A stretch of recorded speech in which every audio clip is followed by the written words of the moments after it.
Live in সঙ্গী সাগ্নিক চক্রবর্তীর phone খতিয়ে দেখতেও শুরু করে তদন্তকারী পুলিশ।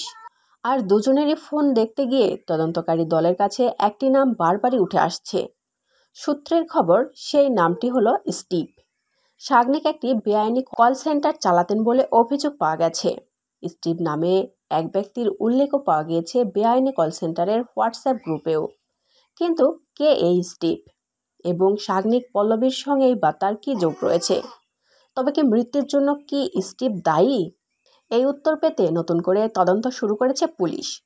প্রাথমিকভাবে তদন্ত করেও কোনো কুল কিনারা পায়নি পুলিশ। তবে যে বেআইনি কল সেন্টার সাগ্নিক চালাতেন বলে অভিযোগ, তার কর্মীদের সঙ্গে পুলিশ কথা বলে জানতে পেরেছে।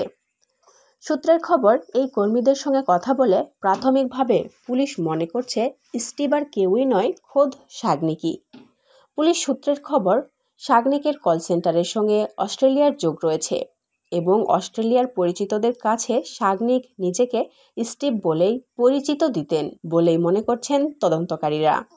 তবে সাগ্নিক এই নাম শুধু অস্ট্রেলিয়াতেই ব্যবহার করতেন কিনা বা অন্য কোনো কাজে ব্যবহার করতেন কিনা তা এখন খতিয়ে দেখছে তদন্তকারী পুলিশ।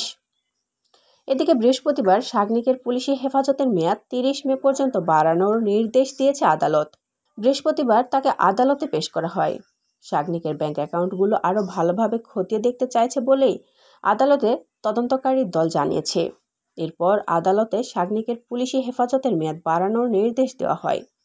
প্রসঙ্গত, 15 মে পল্লবীর গড়ফার ফ্ল্যাটে তার ঝুলন্ত দেহ উদ্ধার করা হয়। অভিনেত্রীর গলায় জড়ানো ছিল বিছানার চাদর। মেয়ে যে এইভাবে আত্মহত্যা করতে পারেন তা বিশ্বাস করতে চাননি পল্লবীর বাবা নীলু দে। তিনি রবিবারই জানিয়েছিলেন, পল্লবী এমন পদক্ষেপ কখনোই নিতে পারে না, ওকে নিশ্চয়ই কেউ খুন করেছে। পরে পল্লবীর লিভ ইন সঙ্গী সাগ্নিক, তার বান্ধবী ঐন্দ্রিলা সহ কয়েকজনের বিরুদ্ধে লিখিত অভিযোগ জানান তিনি। এরপরই দীর্ঘ জিজ্ঞাসাবাদের শেষে সাগ্নিককে গ্রেপ্তার করে গোয়ালফা থানার পুলিশ। যতই দিন যাচ্ছে, পল্লবীর রহস্য মৃত্যুর নতুন জট পাকাচ্ছে খুলছে। উঠে আসছে নতুন নতুন চরিত্র এবং একাধিক দাবিও।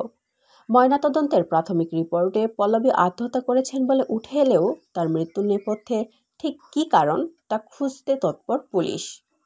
প্রিয় দর্শক, এ ছিল এই মুহূর্তের সর্বশেষ আপডেট খবর। পরবর্তী আপডেট খবর সবার আগে পেতে হলে আমাদের চ্যানেলটি সাবস্ক্রাইব করে পাশের বেল আইকনটি অন রাখুন। এতক্ষণ সাথে থাকার জন্য ধন্যবাদ।